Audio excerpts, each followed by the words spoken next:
Hello everyone, this is Patrick from AllQuant. This year is a very unusual year because we had both equities and bonds going down together. And what's worse is that the long-term bonds actually lost more than stocks this year. In an environment where it seems like there is no place to hide, are there any saving grace in the market that we can actually prevent our portfolio from suffering as much? So in fact, there are a few saving grace. I wouldn't call them safe havens, so to speak, but at least they are saving grace. So these are also some of the saving grace that we have seen in our own multi-strategy portfolio, the one that we actually teach in our course. So I would just like to share some of these saving grace, with you guys.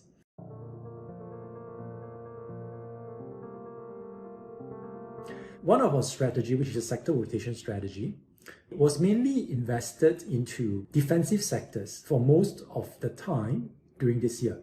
The three defensive sectors are healthcare, utilities, as well as consumer staples. These three defensive sectors, really lived up to their name this year. As you can see in this chart over here, it has held up relatively well as compared to the S&P 500. Year to date until now, these three defensive sectors, they are only down roughly around 4 to 5%. Whereas the S&P 500 is down closer to 20%. All right. So this is the first saving grace.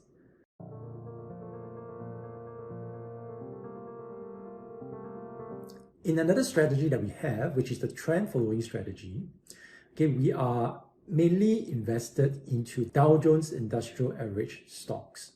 And this year, the Dow Jones Industrial Average actually dropped less, than the S&P 500.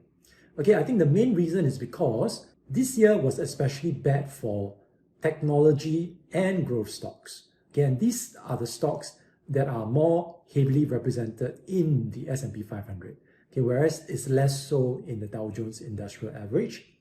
So that accounts for the difference. And the other saving grace for our trend following strategy is that it has been steadily cutting exposure to equities throughout the year. So as of now, the exposure to stocks is only around 40%. The trend following strategy is actually a leverage strategy. So it can go up to as much as 1.5 times leverage. Which means we can go to a maximum of around 150% equity exposure. But as of now, the exposure has already been reduced drastically to only around 40%. So this is also another saving grace in terms of preventing our portfolio from losing too much from equities. All right.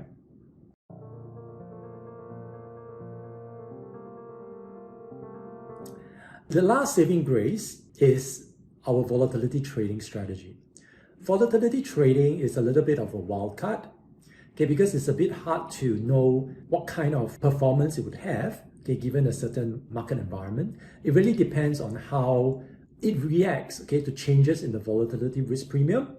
So what happened is, for the first half of this year, the volatility trading strategy actually lost money, along with the S&P 500. But moving into the second half of this year, that's where the volatility trading strategy picked up steam and basically did well and recovered all the losses that it made in the first half and even proceeded on to make some more. So as of now, volatility trading strategy is slightly positive for the year. All right. So these are all the saving graces that we have seen this year in our own multi-strategy portfolio. We actually teach these strategies in our course as well. So if you're interested, feel free to come to our website and check out those courses, and you can also enroll for them. So if you have liked this video, make sure you hit the like button and also subscribe to our channel. I'll see you guys at the next video.